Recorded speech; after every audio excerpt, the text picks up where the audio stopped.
Et ces sélections sont faites à quel moment?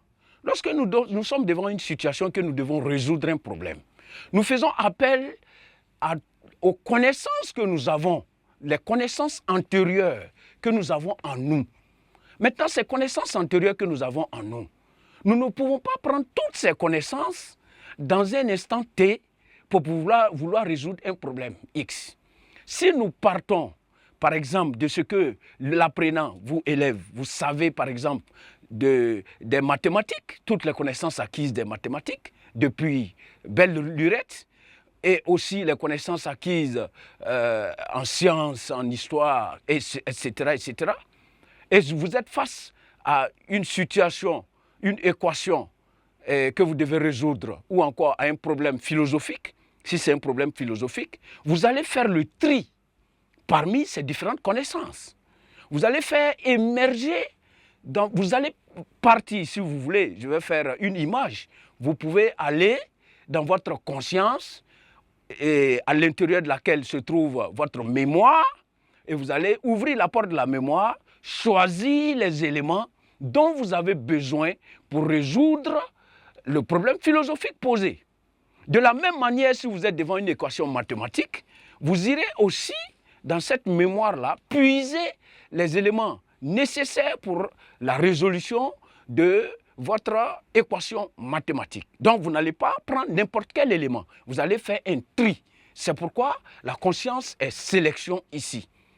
La conscience est sélection. La conscience est sélection parce que cette conscience-là nous permet de faire un tri pour choisir juste ce qui est nécessaire dans notre mémoire, qui est le réservoir de nos souvenirs. La mémoire est le réservoir de nos souvenirs. Elle va à tout moment puiser les éléments utiles à la résolution d'un problème actuel, factuel, pour pouvoir résoudre ce problème-là. Cela veut dire que les autres éléments de connaissance que vous avez dans la mémoire ne sont pas sollicités si ces éléments ne sont pas utiles pour le moment. Voilà, mais ces éléments sont là. Voilà ici. Donc, à tout moment, nous faisons des choix. Nous faisons des choix. Voilà, nous faisons des choix. Et ces choix-là sont faits surtout, et comme je l'avais déjà dit, ces choix-là sont faits lorsque il y a un problème. Et souvent, des problèmes difficiles ou complexes. Sinon, lorsque notre conscience peut, c'est-à-dire la conscience immédiate, peut solutionner un problème, ça veut dire que ce problème qui est peut-être, ce n'est pas un problème en tant que tel, ça veut dire que tout ce que nous faisons dans l'habitude, nous avons l'habitude de faire, qui à un certain moment devient quelque chose de facile dans nos actions, voilà, nous ne sollicitons pas cette conscience pour faire des choix. Non, la sélection ne s'impose pas. Mais la sélection va rentrer en ligne de compte que lorsque nous sommes face à une situation complexe, une situation difficile, une situation qui nécessite réflexion. Et en ce moment, la conscience va utiliser cette capacité qu'elle a de choisir.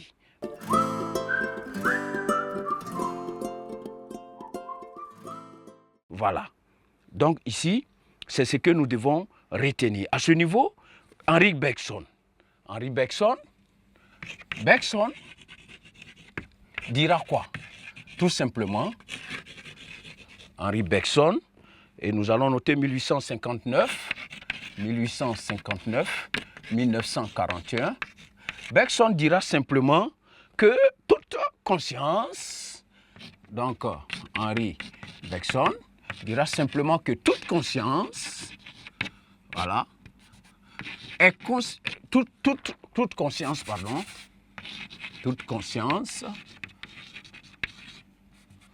toute conscience, qu'est-ce qu'il dit? Toute conscience signifie choix, tout simplement, signifie choix.